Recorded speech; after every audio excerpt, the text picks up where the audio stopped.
seen, द्वितीय अध्याय में तृतीय पाद है 11th सूत्र we have 17 11th अधिकरण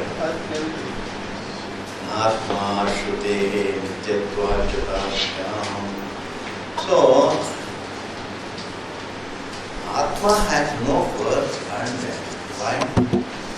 There is no reference in the Shruti that Atma also has a birth. On the contrary, there is a reference that Atma is Nitya.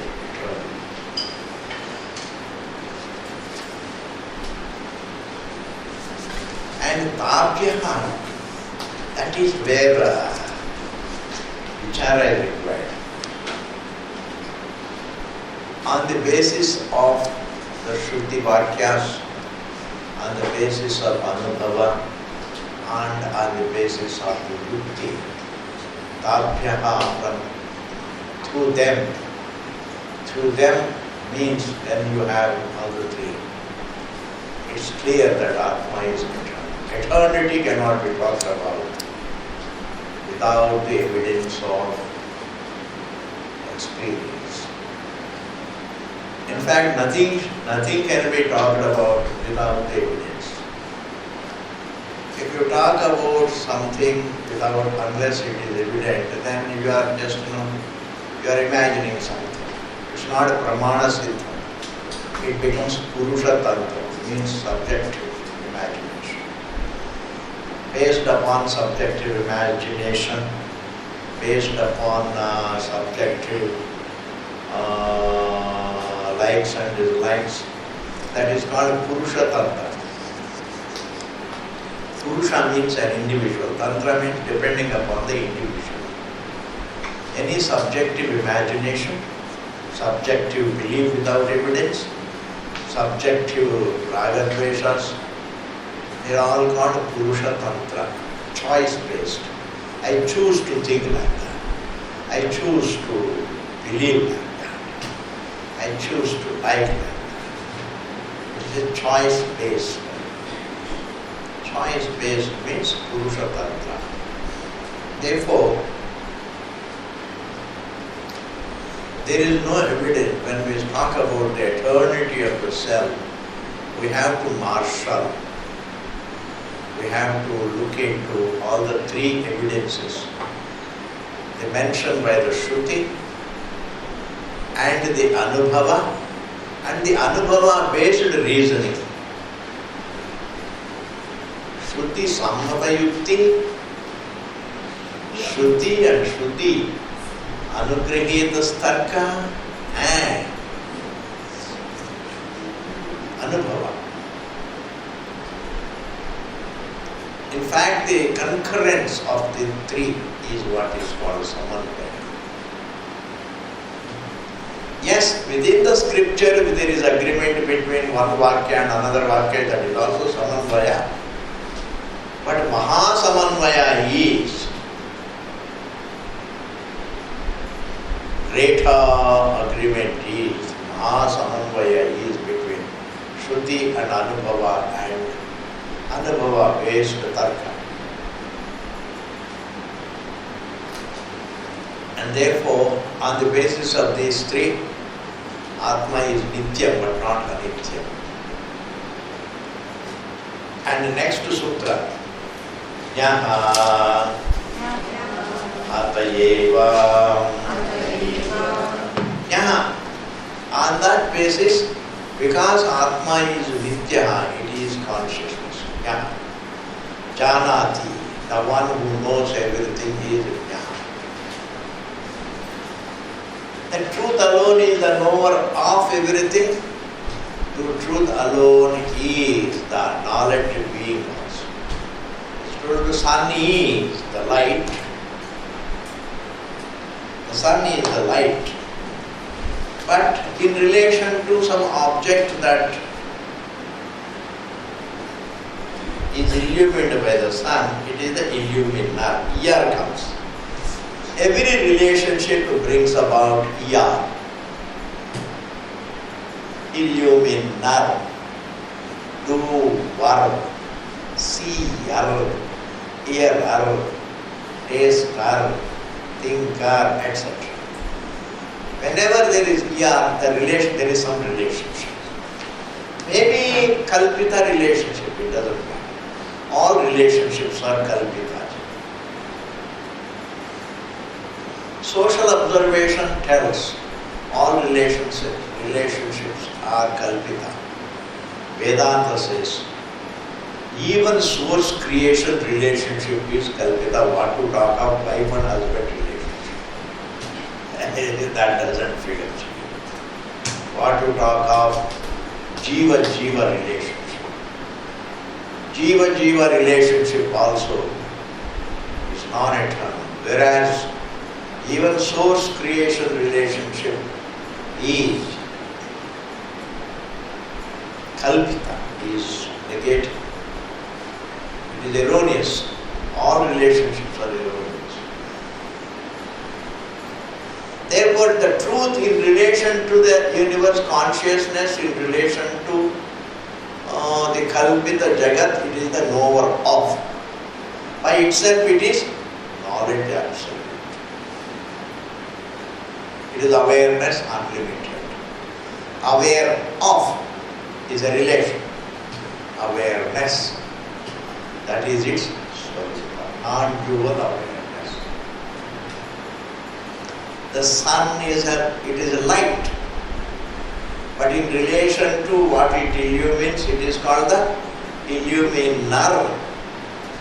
But from its own point of view, it is light. One is a relationship, the other is the oneness, the being, the swarupa. When the fire burns something, it's called burner.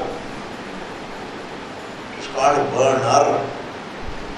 When it is not burning anything from its own point of view, it is heat. It is just heat. In relation to the firewood, the burner. That means every relationship is kalpita, and the conscious being that is related to someone is absolute. That means jiva is Brahma. Another place. Vedanta also. From Vedanta Drishti, you become profound in the matter of all relationships being kalpita. Even the source creation relationship is kalpita. Sakshi Sakshya Bhava means relationship is kalpita.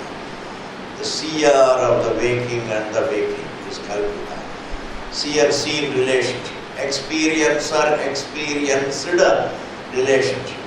Anubhava Swarupa and Anubhava Vishaya relationship. Experiencer experienced relationship is kalpita. And therefore, what is Atma? Jnaha. Jnaha we can give two meanings. Jnaha means janati iti jnana. Janati. The Sanskrit gives us the scope. That which knows everything is jnana. And the one who knows everything is called sarvajna. Jnana means janati, the one who knows. And from his own point of view, he is not janati, but he is jnapti. Jnapti. Jnapti means awareness. The word jnapti doesn't refer to any relationship. Like awareness does not refer to any relationship. Aware of, it has a relationship. Seer of is a relationship. Once we say sight, it is not a relationship. In fact, every relationship presupposes freedom from relationship. In fact, a relationship is experienced in the medium of freedom from relationship. just as a sound is heard in the medium of silence, just as colors are perceived by the one who has no colors. In the medium of colorlessness, color is perceived. The medium is awareness in which there is no color. And in the same manner, every relationship presupposes freedom from relationship. And like sound presupposes silence, which is the truth. Silence is not an inert thing. It is the nature of the being, to be silent. You can never objectify silence, you can only be silent. Silence is not a part of creation. I said this yesterday in the evening in the Rotary Club. Sir,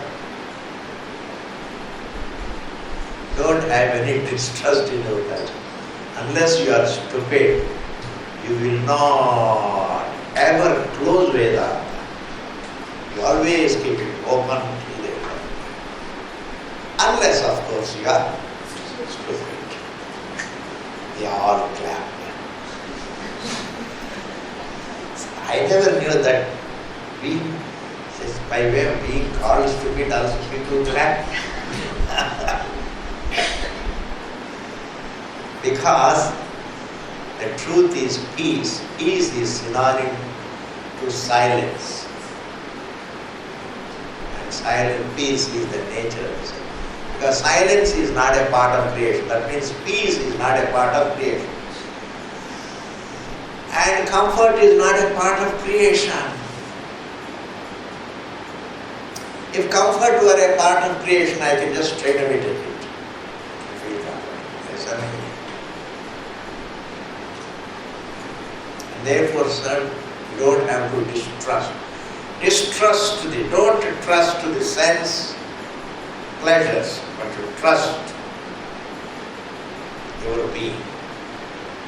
You don't have to trust your thoughts, but to trust your existence. That is the answer. Your existence is different from your thoughts, your feelings, your attitudes, your emotions, your biodata, your entire mental biodata,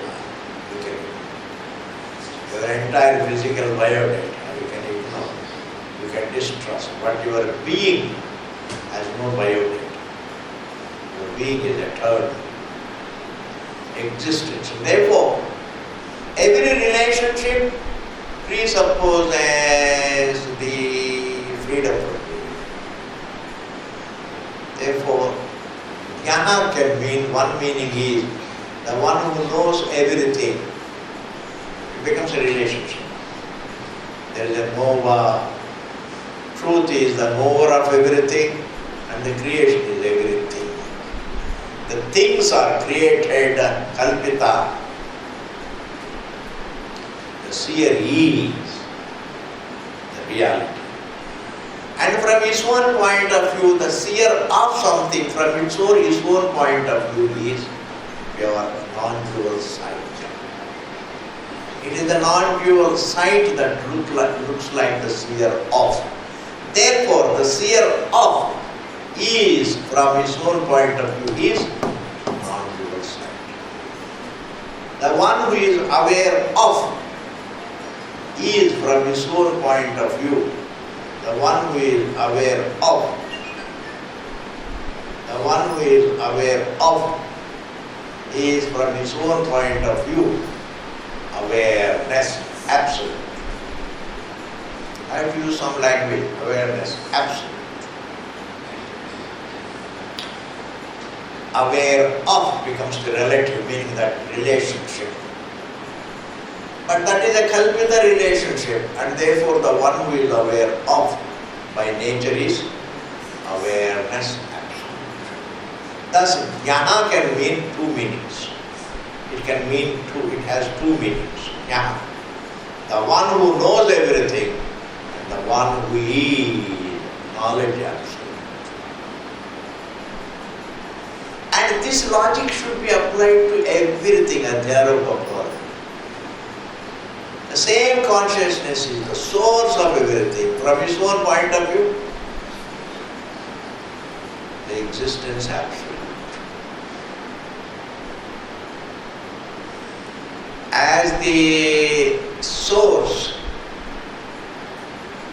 we call God, the self, as the source of everything from the point of view of the world. And from its own point of view, it is Sat Absolute.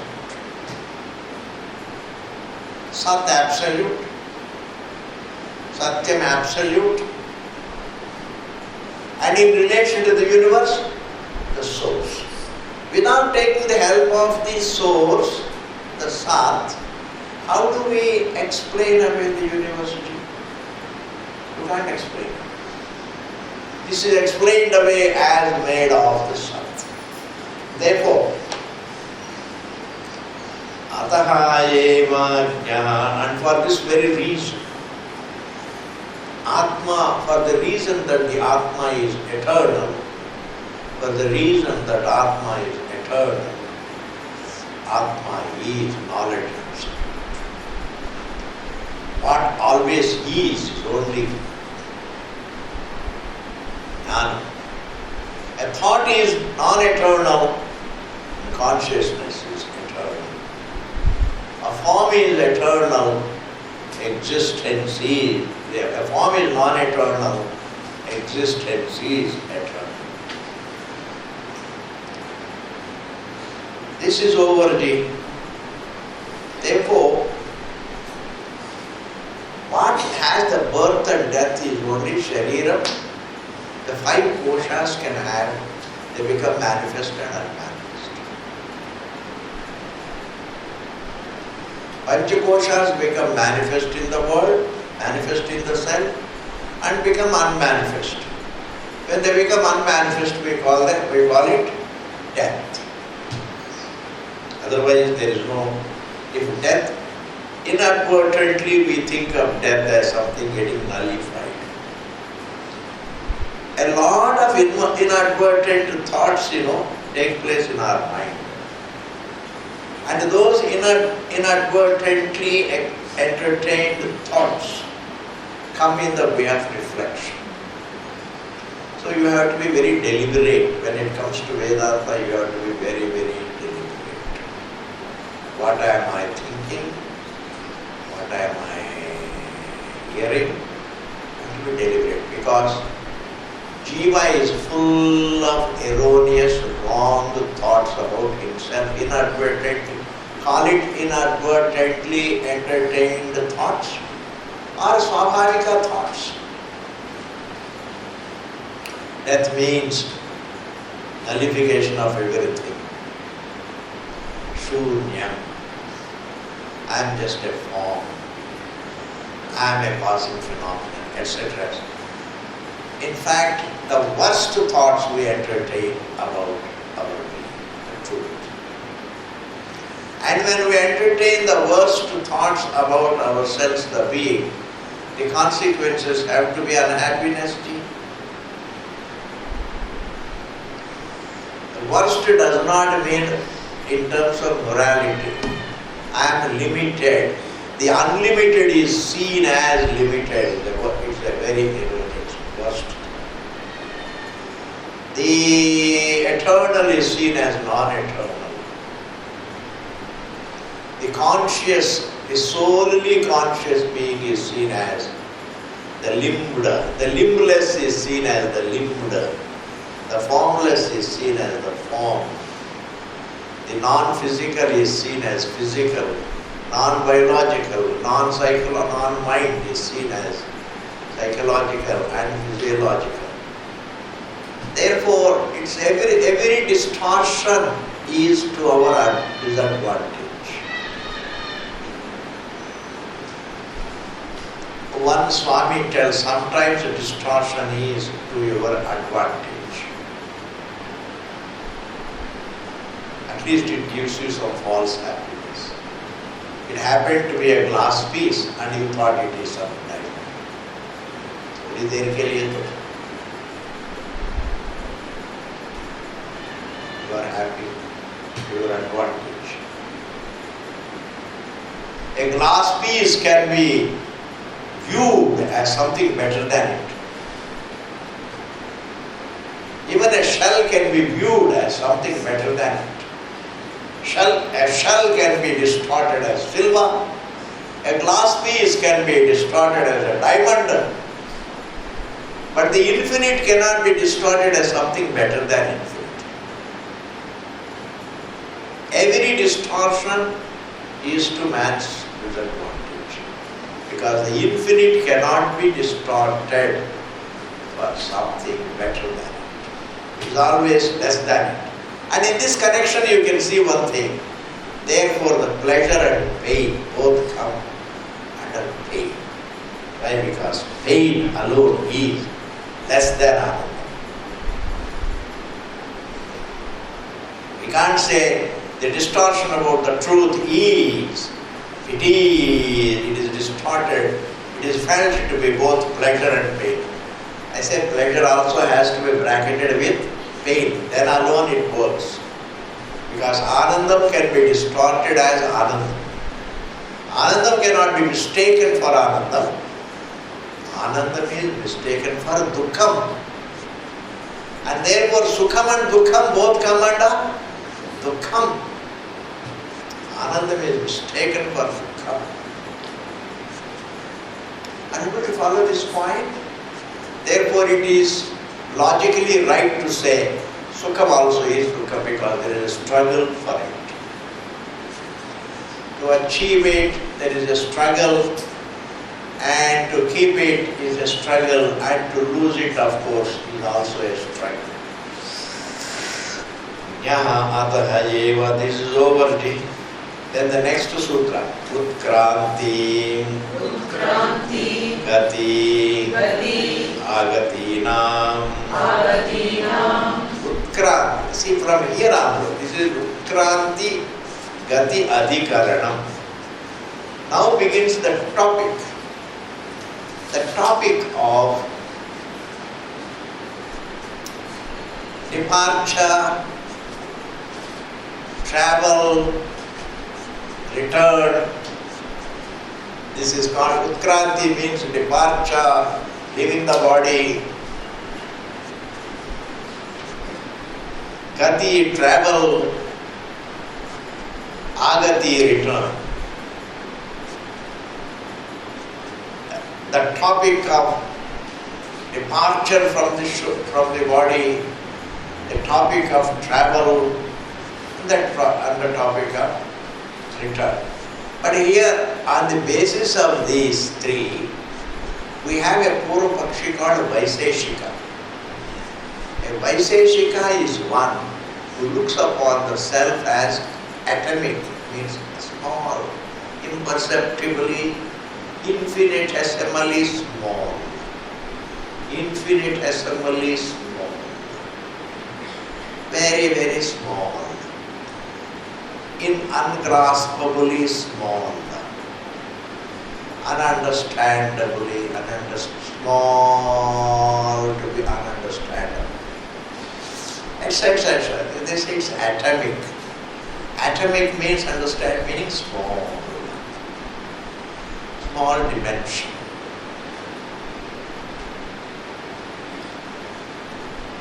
This Vaiseshika is going to argue endlessly that Atma is only of a small sense. But there is sentiency all over the body. That is its quality, that is its... Like the sun is at one place, but its shine is all over. A small chandanam, a dot of chandanam, you put on the forehead, it wafts its fragrance. It gives its fragrance. its fragrance pervades. Chandanam is at one place, whereas the fragrance pervades. Similarly, the Atma is atomic. It is just at one place in your heart, whereas its sentiency pervades the body. Therefore, it looks as though he has got an explanation for everything. This Vaiseshika. That's being, we are going to see it. Rasa, details. Sutra. Utkranti, on the basis of departure. Gati, on the basis of the travel. Agati nam, on the basis of the return. It is small. It has a dimension.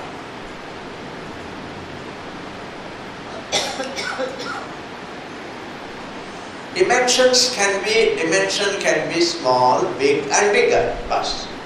Small, big and bigger. The vichara here, the mimamsa here is the Atma small or is it big? Is it big or is it bigger? Small, big, bigger. Vaiseshika says, I feel it is very small. Because unless it is small, it cannot fit into your heart. It cannot fit into the body. Definitely it is not bigger than the body. Small. Why do you have to say that Atma is small, please? The Shruti says Atma is unlimited. When Atma is unlimited, why do you call it small? And the Vaiseshika gives the logic. The logic is Swatmanacha Uttarayo. Let us read together. Swatmanacha Uttarayo. Atma has to have a dimension because it has Swatmana means with itself and Cha and Uttarayoho. Utkranti, Gati and Agati. There are three factors. Which are the latter ones? Utkranti is the first. The latter two are Gati and Agati. The self is connected to travel and return. What can go and come in must have a small size. It has a size. It cannot be unlimited. The unlimited cannot go and come. The self being connected to going and coming, definitely it must have a dimension. And once we agree that Atma has a dimension, then we can come to a samjhota that all right, Atma is small. Small dimension. Siddhanti doesn't say it has a bigger dimension. He says it has no size. Atma is unlimited. Whereas the Vaiseshika says it is small. Another scholar may come and say, no, it is big. That's not the answer also. That doesn't please the Siddhanti. Another person may come and say it is bigger. That also doesn't satisfy the Vedanta, because Vedanta says it has no size. Yes, Atma goes, Atma comes, Atma departs, and yet Atma has no size. Why? The size that is felt, that is kalpitam, the going is felt, that is kalpitam, the coming is felt, that is kalpitam. Like in the dream, you go and come. Every movement in the dream is kalpita. Every movement in the dream is kalpita. There is no real movement. Therefore, Swatmana cha uttarayoho, because the self is connected to going and coming. This is also Purva-Paksha Sutra. Utkranti, Gati, Agati Nam is Purva-Paksha Sutra.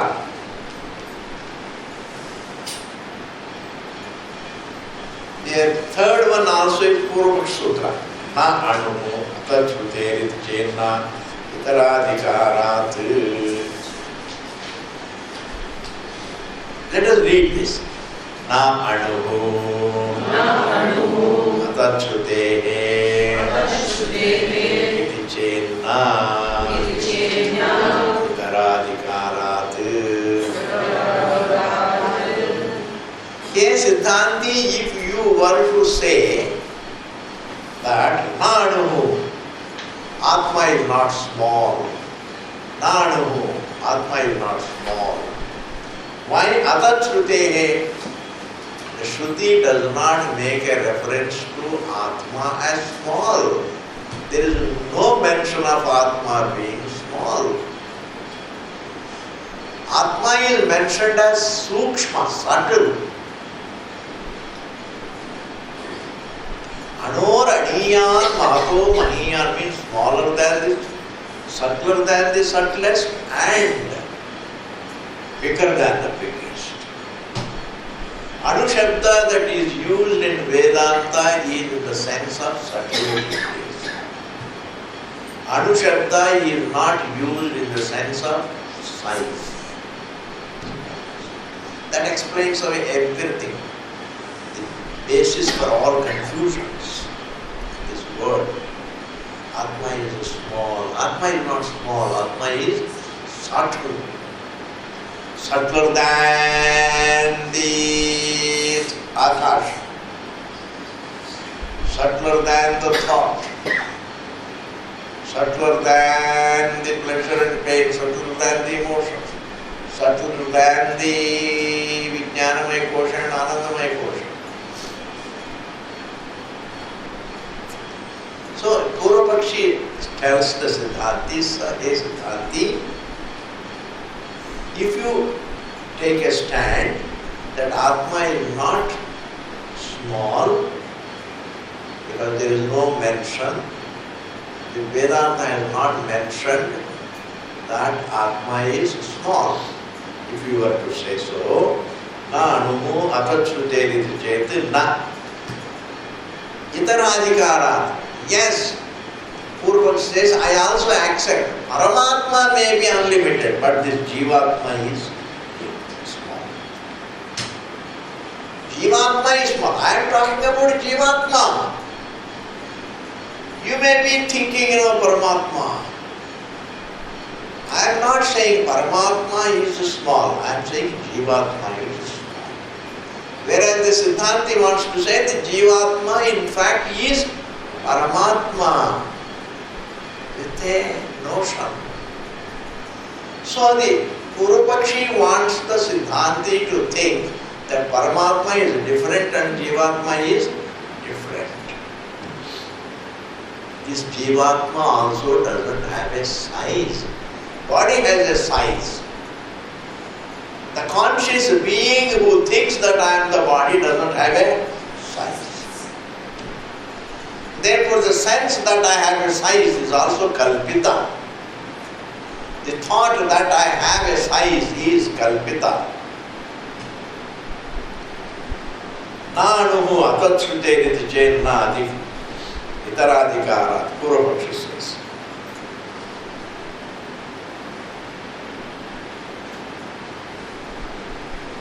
And now, next to Sutra, Purva-Pakshi says, this is also Purva-Pakshi.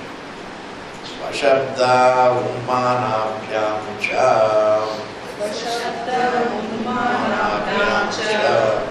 Swashabda means the Shruti. Purva-Pakshi says, sir, who says? The Shruti doesn't mention its smallness. Shruti mentions its smallness. It is smaller than this, smaller than this. Whereas the Siddhanti is going to answer later on. Let me tell you right now, sir, these words like small, etc., they are in the sense of subtlety, because there is no evidence of smallness There is only evidence of subtlety. The seer of a size cannot have a size. The evidence is to the contrary. The self, he doesn't have a size. Therefore, Swashabdaha, the Shruti itself has a mention. Unmanabhyam. Unmana means infinitesimally small is called Unmana. Unmana means imperceptibly small, microscopic. Something that is microscopic. That is called Unmana. Un means above. Mana means a pramana, that is parimana, a size. It is so small, it is invisible. Maybe that is what you all keep saying, Atma is imperceptible. Meaning what? It is so small, it is not perceptible. Whereas Siddhanti means Atma is imperceptible because it is the subject. It is Pratyagatma. Being Pratyagatma, it is not perceptible. It is not objectifiable. Purvapakshi thinks you cannot objectify Atma because it is imperceptibly small. Purvapakshi says your Shruti also talks about smallness. What are you talking?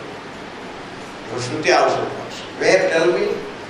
Yesho Nuratma Chetasa Vedatanyo Yasmin Prana Panchadha Samvivesha.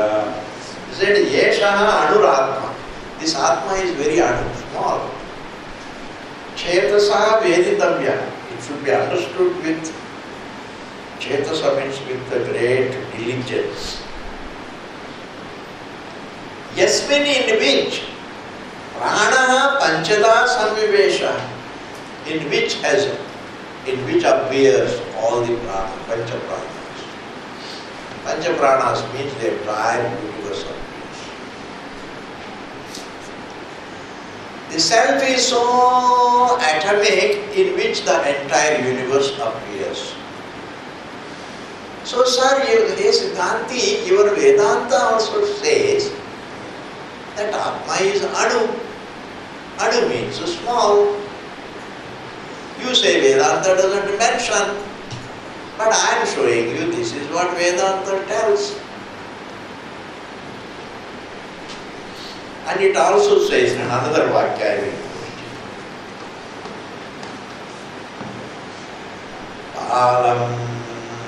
Balagra Shatavagasya Shatadha Kalpitasya Bhagavad Jiva Savijnaya. Jiva is, just imagine a hair split into 100, and each bit, it has to be, it's not really what we call, it's not a cross section of the hair, but it is longitude, you have to split it. 100 parts make it, and each part further divided into 1,000. That is the size of the cell. That means imperceptibly small. Jiva Savijnaya, and it is meant to be understood. Now, this smallness, Purvapakshi is interpreting the word Anu here in the sense of small. Whereas the Siddhanti says it does not mean the small size, it means a very subtle. Subtlety, between subtlety and the smallness, there is a big confusion in this world. Confusion means, my God. Therefore, even to see the difference between subtlety and the smallness, small is a size, subtlety may not have a size.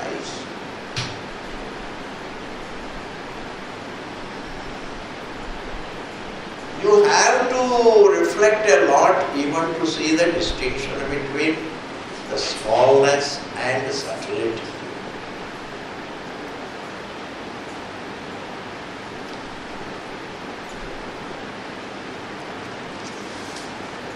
And now Siddhanti asks a question, sir.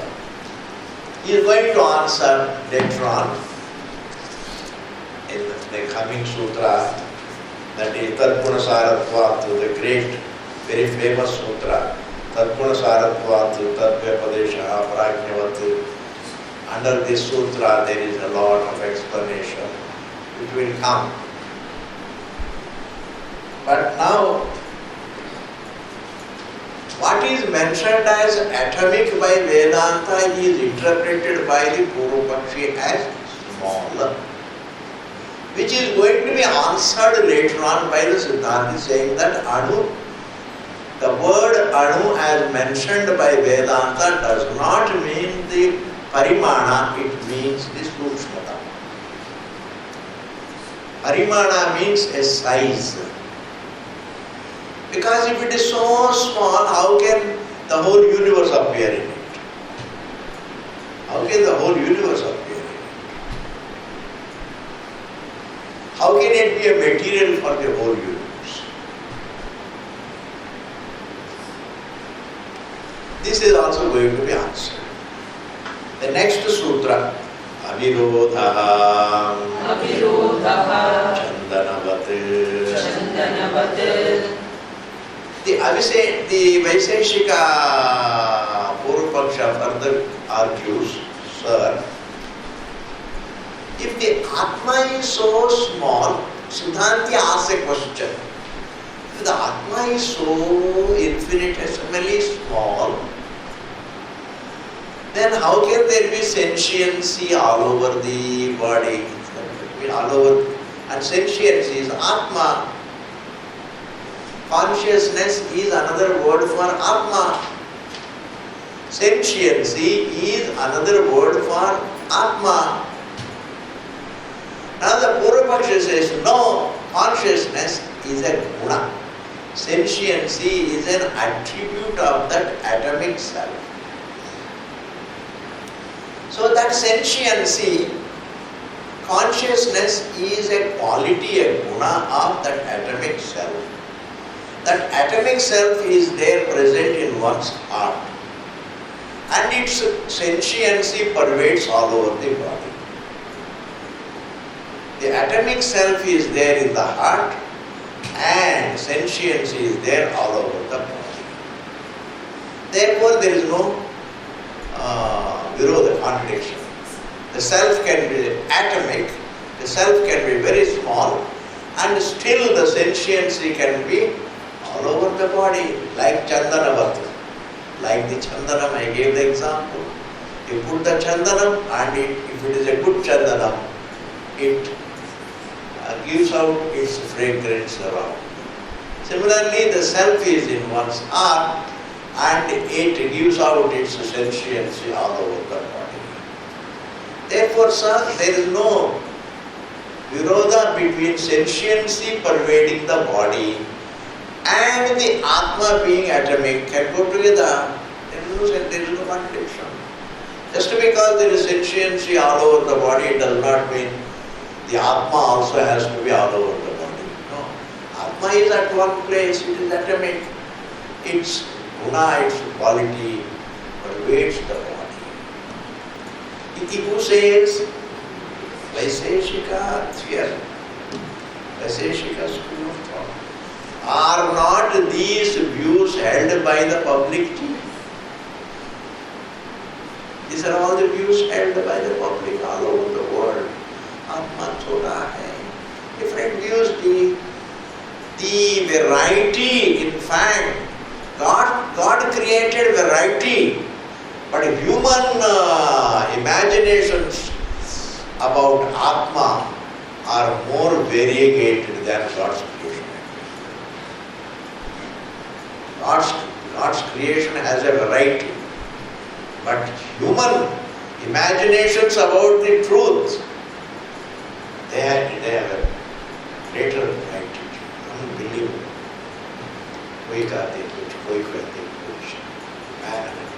Yesterday I was talking to some small audience, Rotary Club audience, and he says,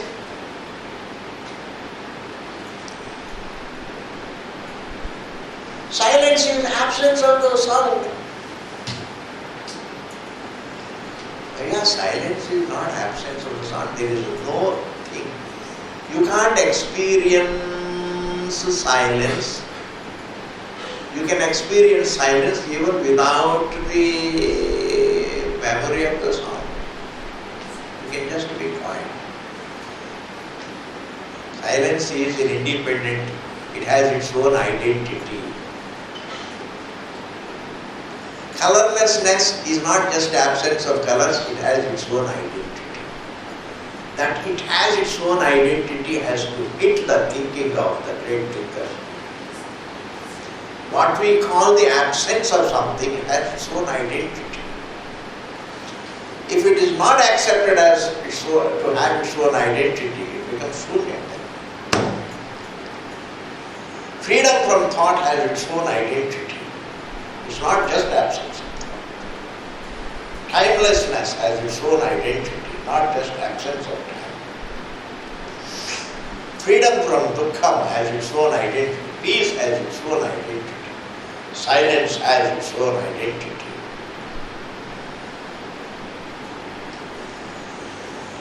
And we had some till 10:30 and what ideas they have, oh my God, what ideas they have about God.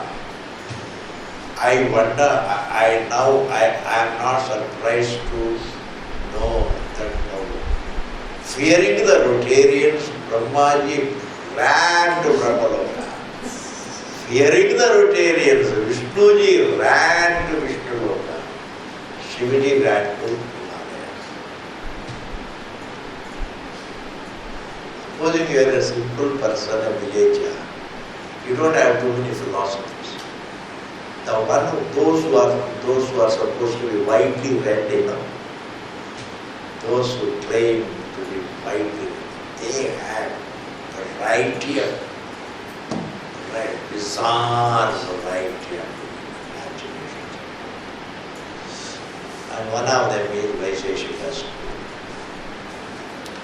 Every school of thought, I am repeating it, so many times I have said, every school of thought is nothing but an universal error put in black and white.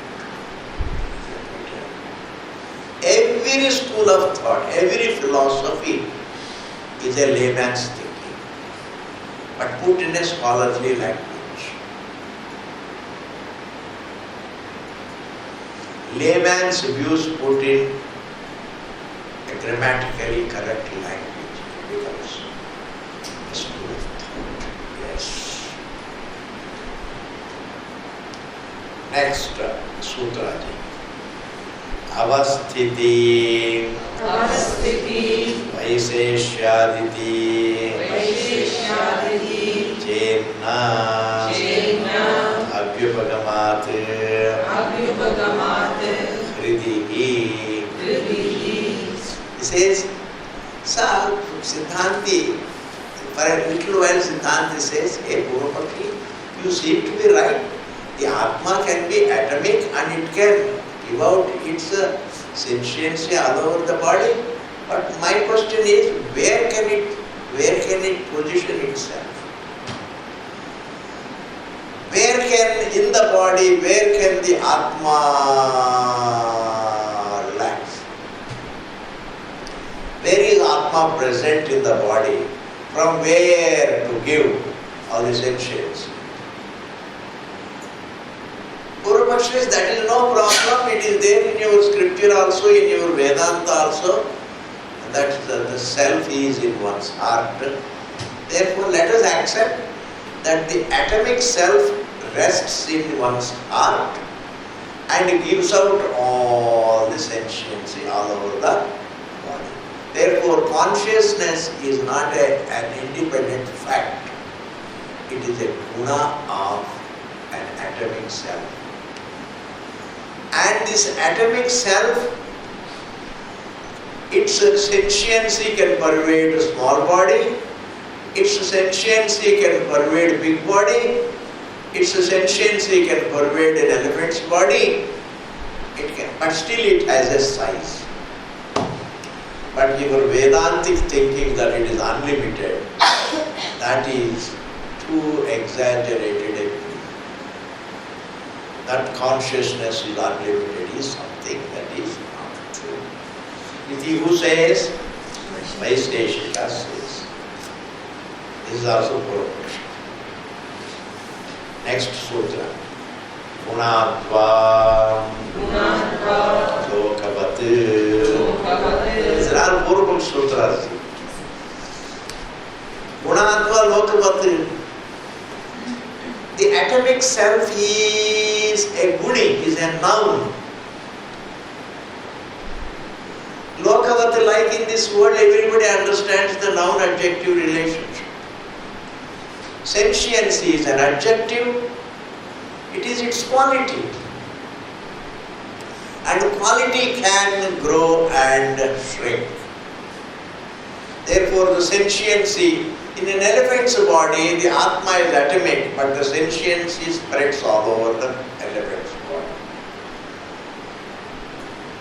In the human body, there is an atomic self in the heart, but gives out the sentiency all over the human.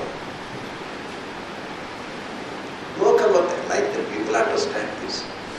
It's like it is a noun-adjective relation between the self and sentiency.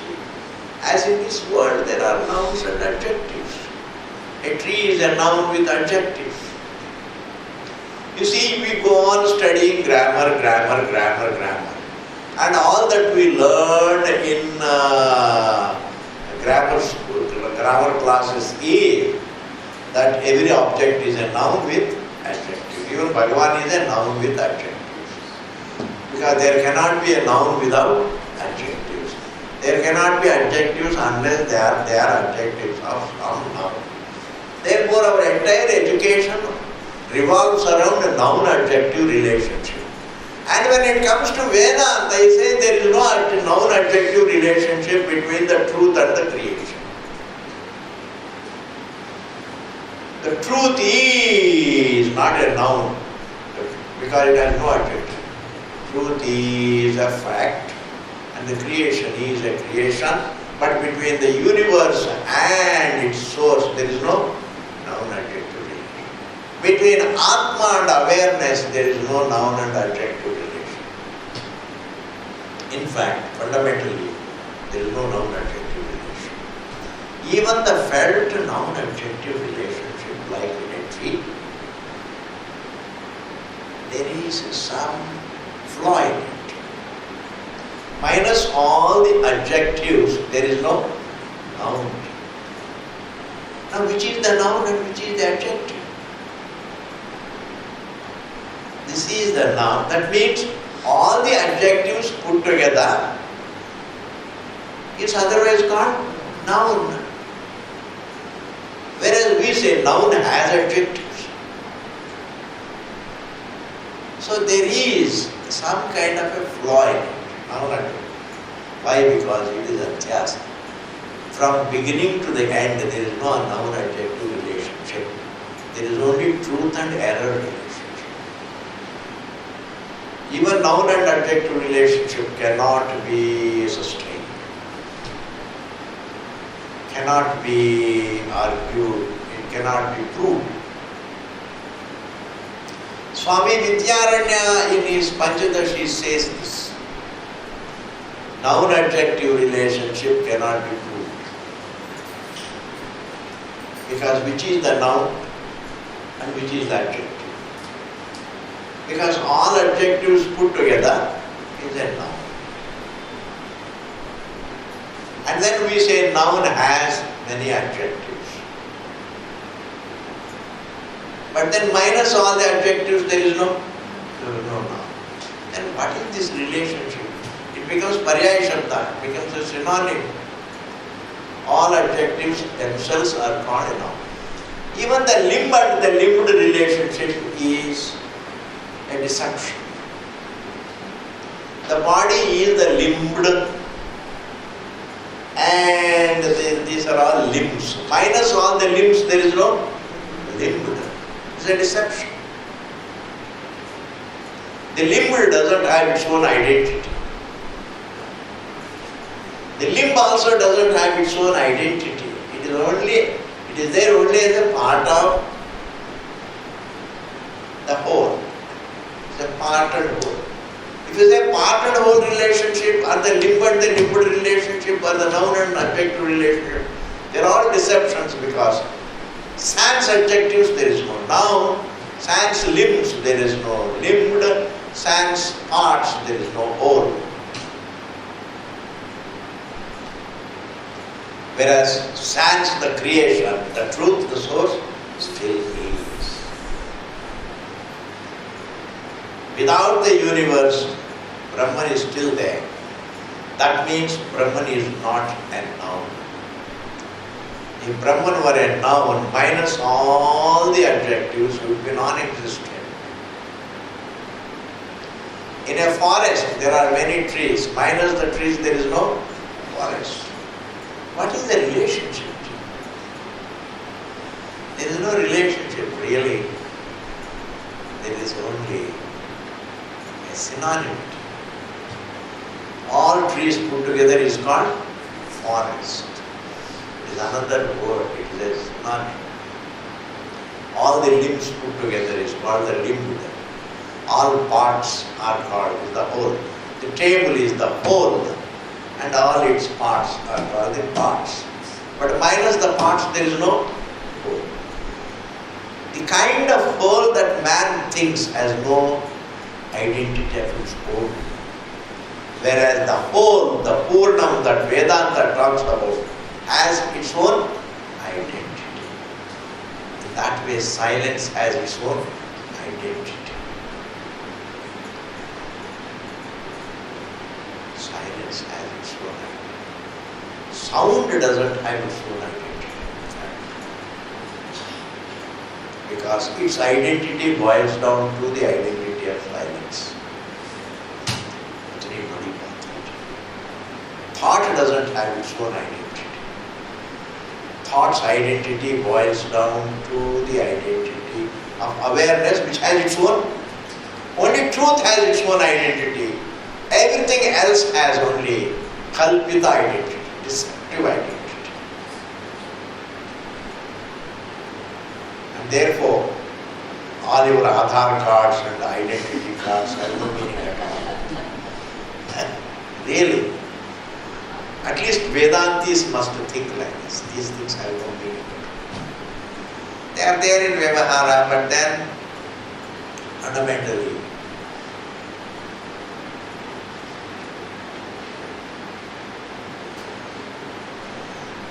the universe doesn't have its own identity. This is what we mean to say. It doesn't have its own existence. When we say the universe doesn't have its own existence, does it not mean the same thing as saying it has no its own identity? The same. The universe doesn't have its own identity. It doesn't have its own existence. Whereas the source, the seer has its own identity. The seen doesn't have its own identity. The seen doesn't have its own identity. Therefore, the limb doesn't have its own identity, the limb also doesn't have its own identity. The limb cut off, it is not called the limb. This universe as seen looks real, but minus the seer there is no universe. Whereas the seer continues even without the seer. Clear, Jay? We are being cut up. Today's class is all Purvaksha. Next, Vetirekaha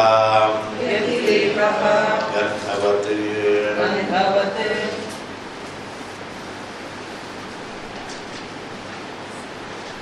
Vetirekaha Gandhavat.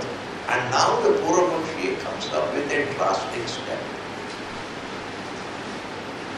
Just as the fragrance of Chandanam, you have Chandanam here, and it gives out the fragrance, and you remove the Chandanam, the fragrance continues. Chandanam is not. This explains away the fact that between Chandanam and its fragrance there can be a division. Between the fragrant and the fragrance there can be division. Similarly, between the atomic self and its sentiency there can be a division. Previously he was telling that it is an adjective of the noun. Now he says you can also take it as there are two separate realms. One is an atomic self and its sentiency. You can take it as its adjective or you can say it is separable. Why? Because it should tally with our experiences. The sun's light is inseparable from the sun.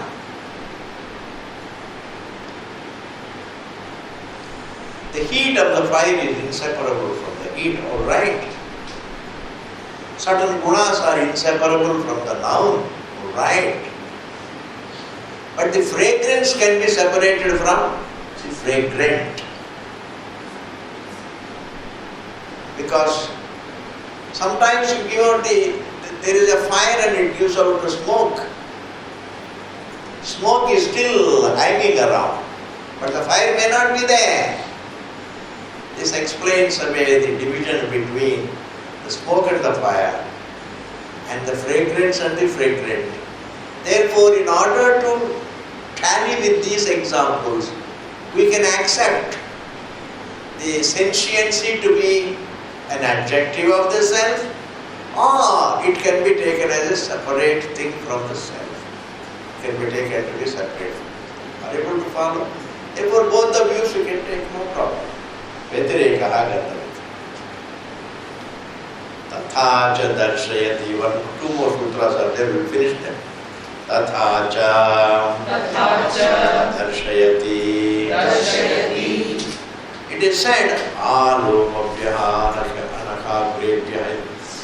See, the Shruti does show that the sentiency is there from the tip of the hair to the tip of the nail, or from the root of the hair to the root of the nail. That sentiency doesn't extend beyond. You can't, it itself says, nakhebhyaha, lomasya, nakhagrebhyaha, lomabhyaha, nakhagrebhyaha. Meaning, sentiency spreads from the tip of the nail to the tip of the hair. It is described to have a given size. Anyway, your statement that it is unlimited cannot be justified because your own Shruti says consciousness is there only all over the body, not all over the universe.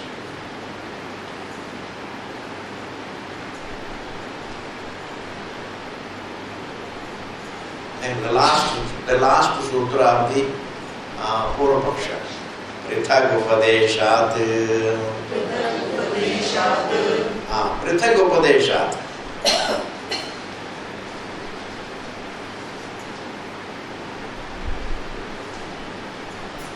It is taught in the Upanishads that the self is different from awareness.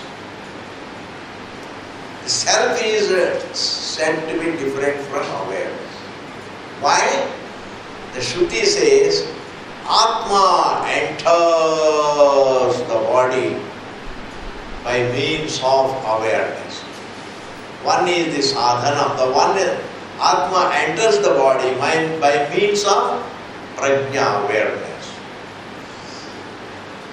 I do this by means of this instrument when you say, and you are different from the instrument. If the self enters the body by means of awareness, then the self is different from awareness. In this manner, the Purvapakshi conclusion. Therefore, sir, how do you answer all my questions? There are so many questions I have raised. In answer to all this entire Purva-paksha, now the Shruti is going to say all that you have referred to comes under the realm of thinking. That it comes in the realm of, it is thought so, not it is so. It's thought so. Thus, thinking makes a difference. Thinking makes the self look all that we have said. Thinking makes the self look small, etc., etc. Thinking makes the self look like having its size, etc. Thinking makes the self look like going and coming and even departing. It is a notional. There is a notional size, notional movement, notional departure, notional coming back, notional entry, etc. This sutra, if you will see in the next one. Purnamada, Purnamidam, Purna, Purnamudachyate, Purnasya, Purnamadaya, Purnameva Vasishyate. Om Shanti, Shanti, Shanti.